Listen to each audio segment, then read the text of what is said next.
Welcome to this series of final term preparation. ये final term की preparation series की video है। Complete series इस चैनल के ऊपर अपलोड की जा रही है और आज की वीडियो के अंदर आपको MCM 304 के फाइनल टर्म की प्रिपरेशन के लिए लेक्चर नंबर 19 से लेकर 30 तक के मेन पॉइंट्स करवाए जा रहे हैं। तो शुरू करते हैं आज के इस ट्यूटोरियल को। सो press and government relationship and influence.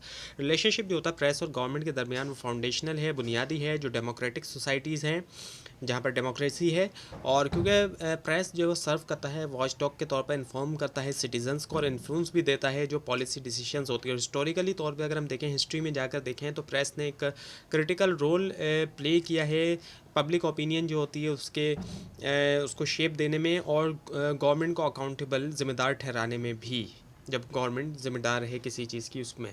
और डेमोक्रेटिक सिस्टम्स के अंदर प्रेस जो है उसको ऑपरेट किया जाता है इंडिपेंडेंटली, आज़ाद है यानी कि प्रेस।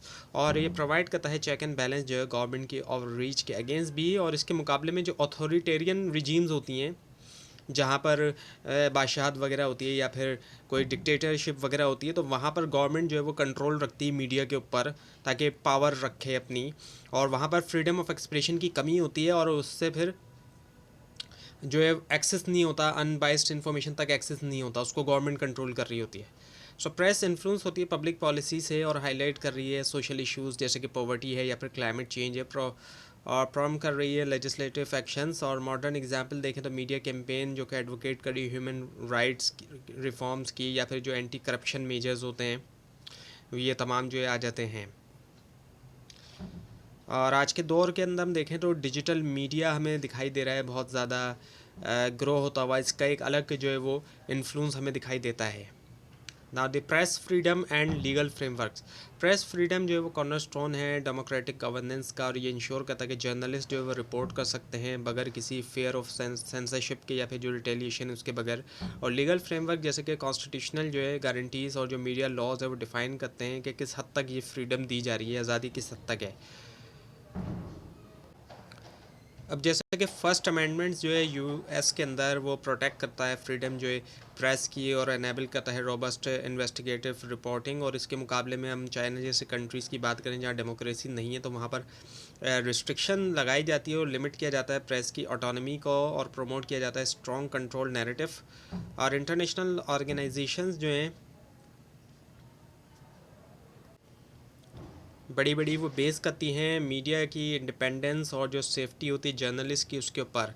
चैलेंजेस जो होते हैं प्रेस फ्रीडम के लिए वो अक्सर आते हैं पॉलिटिकल क्राइसिस या कॉन्फ्लिक्ट के दरमियान, और गवर्नमेंट जहाँ पर जस्टिफाई करती है कर सकती है सेंसरशिप को under guys of national security के। एग्जाम्पल लें तो जैसे कि रिस्ट्रिक्शन होना रिपोर्टिंग के ऊपर वार टाइम के दरमियान। और इसी के साथ साथ कुछ एमर्जिंग इश्यूज़ का होना जैसे कि फ़ेक न्यूज़ का मिस इंफॉर्मेशन वगैरह का, ये कॉम्प्लिकेट करता है लीगल लैंडस्केप को और प्रमोट करता है डिबेट्स जो है रेगुलेशंस वर्सेस फ्री एक्सप्रेशन के, रेगुलेशन ज़्यादा हो या फिर फ्री एक्सप्रेशन ज़्यादा हो। और हम अपने कंट्री की बात करें तो यहाँ पर ये है कि उससे हमें दिखाई देता है कि कैसे मीडिया लॉस और रेगुलेटरी बॉडीज़ जैसे कि पैमरा वगैरह इन्फ्लुएंस करते हैं ब्रॉडकास्टिंग स्टैंडर्ड और जो प्रेस कंडक्ट है उसको। Now the media systems in different societies. So media system जो है वो वेरी करता है सिग्निफिकेंटली तौर पे डेमोक्रेटिक, अथॉरिटेरियन और जो ट्रांजिशनल सोसाइटीज़ होती हैं, और उसी से दिखाई देता है उनका पॉलिटिकल कल्चर और इकोनॉमिक कॉन्टेक्स उसी के मुताबिक, यानी कि जो पॉलिटिकल कल्चरल या इकोनॉमिक कॉन्टेक्स है उसके मुताबिक मीडिया चलता है।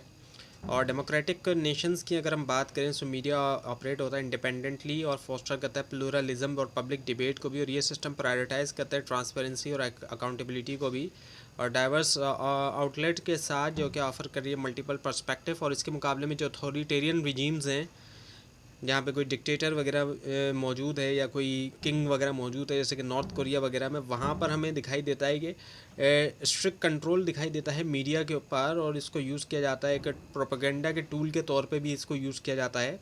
और ट्रांजिशनल सोसाइटीज़ की हम बात करें तो उसमें बहुत से डेवलपिंग कंट्रीज़ हैं जहाँ पर हमें हाइब्रिड सिस्टम भी दिखाई देता है। ऐसे भी कंट्रीज़ हैं जहाँ पे हाइब्रिड दिखाई देता है, जहाँ पर मीडिया को पार्शियल फ्रीडम होती है लेकिन चैलेंजेस का भी सामना करना पड़ता है जैसे कि पॉलिटिकल इंटरफेरेंस और इकोनॉमिक कॉन्स्ट्रेंट वगैरह।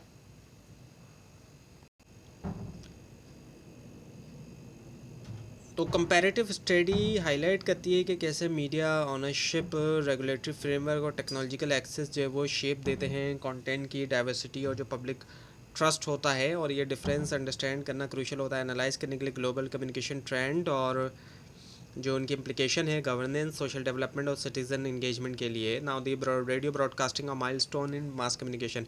रेडियो ब्रॉडकास्टिंग ने मार्क किया है एक रेवोल्यूशनरी डेवलपमेंट मास कम्युनिकेशन में, जो कि बन गया फर्स्ट मीडियम डिलीवर करने के लिए real time information large audience तक, और इंट्रोड्यूस हुआ अर्ली 20 सेंचुरी में। रेडियो ने ट्रांसफॉर्म किया न्यूज़ का जो डिसमिनेशन है। इसके अलावा न्यूज़ के साथ साथ इसमें एंटरटेनमेंट और एजुकेशन भी आई, और इसकी अफोर्डेबिलिटी और एक्सेसिबिलिटी ने इसको पावरफुल टूल बनाया कि इसकी रीच पहुंची रूरल और अर्बन एरियाज़ दोनों तक। और वर्ल्ड वॉर 2 की अगर हम बात करें तो रेडियो ने सर्व किया एक क्रिटिकल चैनल के तौर पर गवर्नमेंट अनाउंसमेंट और मॉरल बिल्डिंग प्रोग्राम्स के लिए। और डेवलपिंग कंट्री में रेडियो अभी भी जो है वाइटल है एजुकेशनल कैंपेन्स, हेल्थ अवेयरनेस और एग्रीकल्चरल गाइडेंस के लिए, पर्टिकुलरली तौर पे जहाँ पर लिटरेसी रेट हमें लो दिखाई देता है। और एवोल्यूशन हमें दिखाई देता है रेडियो फॉर्मेट्स का भी। और पाकिस्तान में रेडियो ने एक बड़ा रोल प्ले किया है पोस्ट इंडिपेंडेंस अगर हम देखें। और रेडियो जो कि रेडियो पाकिस्तान बना प्राइमरी सोर्स जो है न्यूज़ और कल्चरलिंग प्रोग्राम्स का।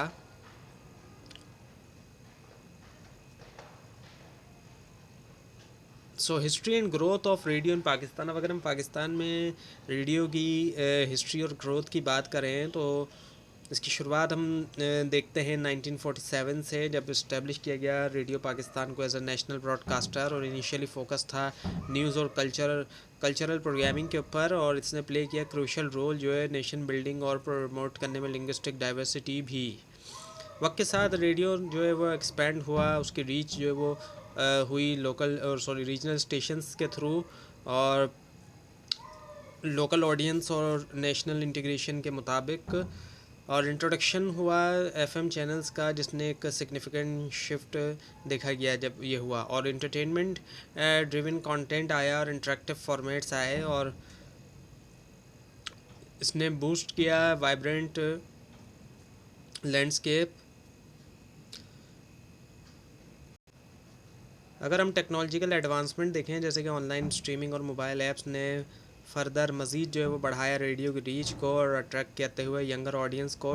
इसके बावजूद के चैलेंजेस जैसे कि डिक्लाइन होना रेडियो एडवर्टाइजिंग रेवेन्यू का और कंपटीशन का डिजिटल मीडिया के से, रेडियो रहा इन्फ्लुएंशियल क्योंकि इसकी अफोर्डेबिलिटी की वजह से भी और एबिलिटी की वजह से कि इसको ऐसे एरियाज़ में ऑपरेट किया जाए जहाँ पर लिमिटेड इंटरनेट एक्सेस है। अब जहाँ पर इंटरनेट का एक्सेस नहीं, वहाँ पर भी रेडियो की रीच है।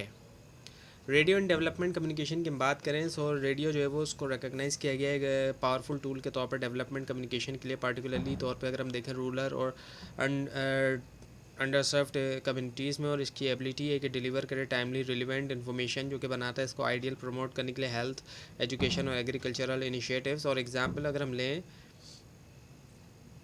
तो रेडियो प्रोग्राम्स जो है अफ्रीका में और साउथ अफ्रीका में स्पेसिफ़िकली सक्सेसफुली तौर पे उन्होंने डिसमिनेट किया मैसेज जो है वो हेल्थ के ऊपर, वैक्सीन कैंपेन और जो सस्टेनेबल फार्मिंग प्रैक्टिसेस वगैरह हैं। फ्यूचर पर्सपेक्टिव अगर हम देखें तो उसमें ये कि इंटीग्रेट किया जाए रेडियो को मोबाइल टेक्नोलॉजी के साथ और सोशल मीडिया, ताकि रीच बढ़ाई जाए और इंट्रैक्टिविटी और रीइंफोर्स किया जाए इसकी पोजीशन जो है एज अ कैटलिस्ट के तौर पर इंक्लूसिव ग्रोथ के लिए। Now the loud speaker, radio, audio cassettes and tape recorders. Digital media आने से पहले टेक्नोलॉजीज़ जैसे कि लाउड स्पीकर, ऑडियो कैसेट्स और टेप रिकॉर्डर जो है इन्होंने बहुत बड़ा रोल प्ले किया है मास कम्युनिकेशन में।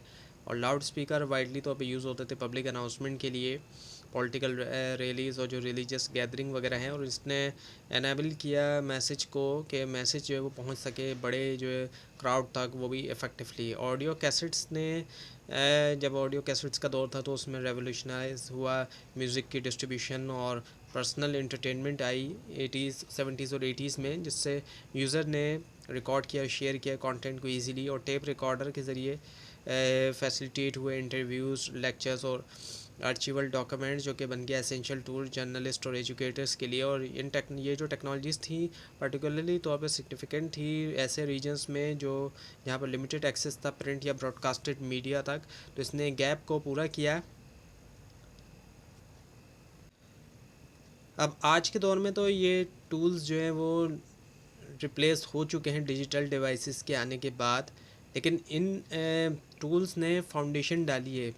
जितनी आज की जो हम देख रहे हैं, जो मॉडर्न ऑडियो कम्युनिकेशन हो गई और जो इन्फ्लुएंस होना कल्चरल प्रैक्टिस और मीडिया कंजम्पशन पैटर्न का, इनकी बुनियाद जो है डिजिटल मीडिया में इन्हीं टूल्स के ज़रिए डली है। So television are transformative visual medium.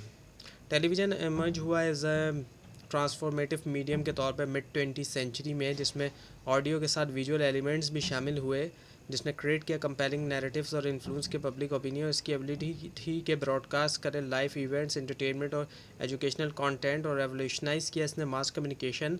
Pakistan में टेलीविज़न इंट्रोड्यूस होता है जब अगर हम इसको देखें, जो चैनल आता है पाकिस्तान टेलीविज़न आता है पीटीवी के नाम से, और ये जो है बन जाता है डोमिनेंट फोर्स जो है तश्कील देने में कल्चरल नॉर्म्स और नेशनल आइडेंटिटी। और टेलीविज़न का जो इम्पैक्ट है ये सिर्फ इंटरटेनमेंट ही नहीं बल्कि इससे आगे का है। अगर हम देखें, सिर्फ ये नहीं होता कि इसमें सिर्फ इंटरटेनमेंट है, बल्कि ये इंस्ट्रूमेंटल रहा है पॉलिटिकल कम्युनिकेशन का। इसके अलावा इसमें एडवर्टाइजिंग है, और एक बहुत इंपॉर्टेंट चीज़ जो है वो ये कि सोशल अवेयरनेस कैंपेन्स होती हैं इसमें।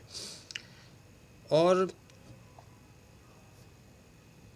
टेलीवाइज किया जाता है डिबेट्स, बहुत सी डिबेट्स जो है वो चलाई जाती हैं। इसके अलावा इलेक्शन का कवरेज वगैरह जो कि डेमोक्रेटिक पार्टिसिपेशन को बढ़ाता है। और इसके साथ साथ हेल्थ प्रोग्राम आते हैं, और इवन के कुछ तो हेल्थ के जो है वो चैनल्स तक भी मौजूद हैं, जिन्होंने प्रमोट किया पब्लिक की वेल बीइंग को भी। और केबल और सेटेलाइट चैनल्स आने से 90s के दौर में डाइवर्सिफाइड हुआ कंटेंट, यानी कि कंटेंट के अंदर बहुत ज़्यादा हमें डाइवर्सिफिकेशन देखने में आई। कोई एक ही तरह के नहीं बल्कि मुख्तलिफ़ तरह के कंटेंट देखने में आए, और उससे वेरिड इंटरेस्ट आया। रीजनल लैंग्वेजेस में हमें मुख्तलिफ़ ज़बानों में भी कंटेंट देखने में आया। वो कंटेंट जो पहले हम पाकिस्तान में हमें इंग्लिश में ही देखने में आता था, तो उसकी भी फिर हमें उर्दू वगैरह में भी हमें देखने में मिला वो।